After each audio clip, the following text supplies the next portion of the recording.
Ravi Prakash Siliconandhra hospital Kuchipudi super speciality వైద్య సేవలు పూర్తిగా ఉచితం. ఎగువను కురుస్తున్న భారీ వర్షాలకు గోదావరి ఉప్పొంగుతుంది.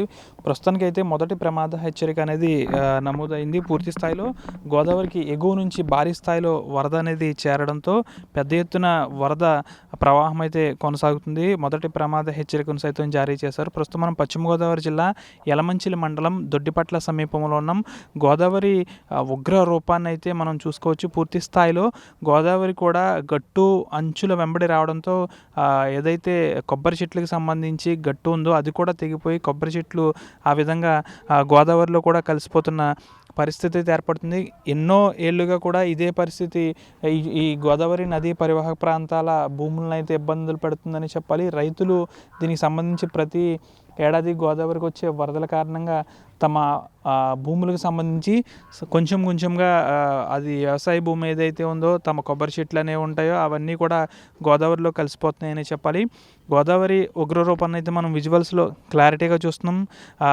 చాలా స్పీడ్గా కూడా గోదావరి అనేది ప్రవహిస్తుంది. పూర్తిగా కూడా ఇక్కడ పెద్ద ఎత్తున అయితే వరద ప్రవాహం ఉందని చెప్పాలి. నర్సాపురం నుంచి సగినటిపల్లి వెళ్ళే పంటు సేవలను నిలిపివేశారు. అంతేకాకుండా మనం ప్రస్తుతం ఏదైతే ఉన్నామో ఈ ప్రాంతం నుంచి అంటే దొడ్డిపట్ల నుంచి ఇటు తూర్పుగోదావరి వెళ్ళే పంటు సేవలను కూడా నిలిపివేసిన పరిస్థితి అయితే ఇక్కడ నెలకొని ఉంది. మొదటి ప్రమాద హెచ్చరిక జారీ చేయడంతో అధికార యంత్రాంగం కూడా అప్రమత్తమైంది. ప్రతి గోదావరి పరిసర ప్రాంతాల వద్ద ప్రజలను అప్రమత్తం చేస్తున్నారు. అంతేకాకుండా సీజనల్ వ్యాధులు ప్రబలకుండా కూడా మెడికల్ క్యాంపులు అనేవి నిర్వహిస్తున్నారు.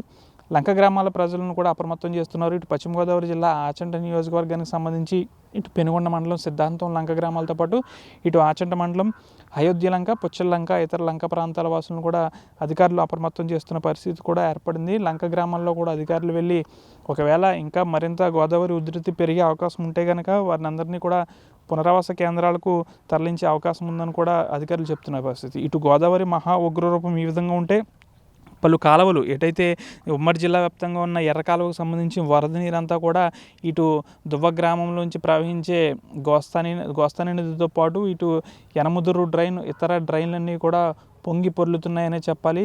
పెద్ద ఎత్తున వరద నీరు కాలువల్లోకి చేరడంతో పంట పొలాలను కూడా ముంచెత్తిన పరిస్థితి. ఉమ్మడి జిల్లా వ్యాప్తంగా కూడా వేల సంఖ్యలో ఇటీవలే వరి నాట్లు వేసిన రైతులకు సంబంధించి నాట్లన్నీ మునిగిపోయిన పరిస్థితి కూడా ఏర్పడింది.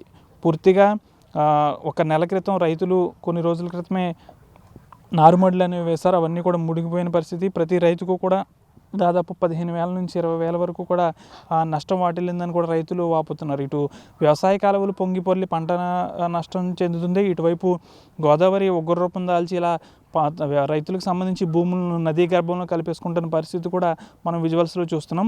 పూర్తిగా కూడా ఏదైతే గోదావరి పరిసర ప్రాంతాల ప్రజలు పడవల ద్వారా కూడా ఇతర ప్రాంతాలకు వెళ్తూ ఉంటారు. పశ్చిమ తూర్పు గోదావరి జిల్లాలకు సంబంధించి కోనసీమ జిల్లాలకు సంబంధించి పంటు సేవలు అనేవి కూడా ఎప్పుడు ఉంటాయి. కానీ గోదావరి ఉధృతి భారీగా రావడంతో ఇటు పంటు సేవలను కూడా నిలిపివేశారు.